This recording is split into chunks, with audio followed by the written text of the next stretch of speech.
বন্ধুরা, আজকে আমি মূলো দিয়ে চাটনি বানাবো। এই মূলো কেটে নিয়েছি, কড়াই বসিয়ে দিয়েছি, শুকনো লঙ্কা দিয়ে দিয়েছি, এখন তেল দিয়ে দেবো। ফোড়নে লঙ্কা দিয়েছি, তেজপাতা, আর চাটনিতে তো সর্ষে ফোড়ন দিতে হয়, আর এর ভিতরে সর্ষে।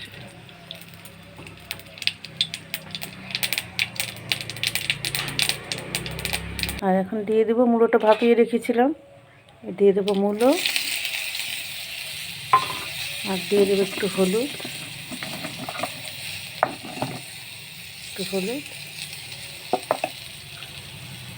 আর একটু লবণ।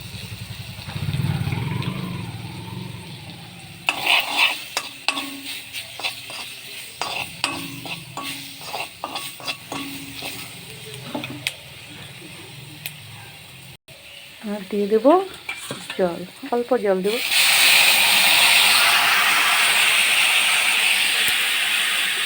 আর দিয়ে দেবো চিনি।